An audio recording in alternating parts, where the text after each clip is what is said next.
ဝေဖန်ခံဖြစ်နေရပြန်တဲ့ဆာလာ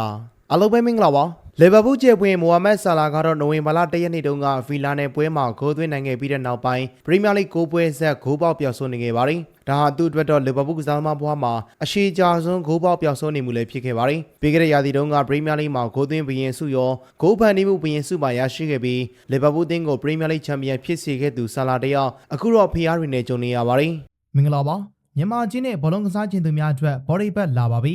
ဒီအချိန်မှာဆာလာကိုကတ်တိုလီဝေဖန်နေတဲ့သူရှိပါတယ်။ Nottingham Forest ကိုနာကျင်ချိန်ပိုမိနစ်သွင်းကိုနဲ့နိုင်ရရှိခဲ့တဲ့ပွဲမှာဆာလာနဲ့လီဗာပူးရဲ့ခြေစွမ်းဟာအတော်လေးကိုဆိုးရွားခဲ့တယ်လို့ဂျင်မီကာရီကာကဝေဖန်လိုက်ပါတယ်။လီဗာပူးကဒီပွဲမှာခြေစွမ်းပိုင်းအရအားရစရာမရှိခဲ့ပေမဲ့ပွဲပြီးကနေနောက်ဆုံး66မိနစ်မှာတော့မက်လစ်စတာကဂိုးအေရီယာထဲမှာဗာဂျယ်ဗန်တိုက်ရဲ့ကြိုးစားအထုံးမှုကနေရရှိလာတဲ့အခွင့်အရေးကိုအနိကပိတ်သွင်းပြီးတော့အနိုင်ကိုရယူပေးခဲ့ပါတယ်။ကာရီကာကဒီပွဲမှာဒိကကစားသမားတွေဖြစ်တဲ့မိုဟာမက်ဆာလာနဲ့ခွန်တီကာပိုတို့ရဲ့ခြေစွမ်းကိုအားမလို့အားမရဖြစ်နေပြီး89မိနစ်မှလူစားဝင်လာတဲ့လူငယ်ကျန်ပွင်လေးအန်ကိုမူအာကတော့သူတို့ထပ်ပို့ပြီးတော့ခြေစွမ်းပြသနိုင်ခဲ့တယ်လို့ဆိုခဲ့ပါတယ်။အန်ကူမိုဟာ15မိနစ်တွင်းမှာဆာလာနဲ့ကပ်ကိုတပွဲလုံးလုပ်ပြတာထပ်ပို့ပြီးတော့အကျိုးပြုနိုင်ခဲ့ပါတယ်။ဒီကလေးကပွဲကိုပြောင်းလဲပစ်ခဲ့တာပါ။သူဟာတကယ့်ကိုအရေးချင်းရှိလို့အခုဆိုရင်ပွဲထွက်လူစင်းမှာကိုပါတင်နေပါပြီလို့ကာရီကာက Sky Sport မှာပြောဆိုသွားခဲ့ပါတယ်။ဒါ့အပြင်ကာရီကာကကွင်းလက်လူကတ်တစ်ဂျွန်ကိုလည်းဘောလုံးကိုအချိန်ကြာကြီးကင်ထားတတ်တဲ့သူ့ရဲ့အကျင့်ဟောင်းကြီးကြောင့်ဝေဖန်သွားခဲ့ပါတယ်။ဆာလာရဲ့ခြေစွမ်းကြာဆင်းနေတဲ့အချိန်မှာပရိသတ်တွေအသင်းပေါ်ရဲ့ထောက်ခံအားပေးမှုကအရေးကြီးဆုံးဖြစ်ပါတယ်။မိုဟာမက်ဆာလာတယောက်အဆိုးရွားဆုံးတန်တရားတွေကနေရုံထွက်နိုင်မလား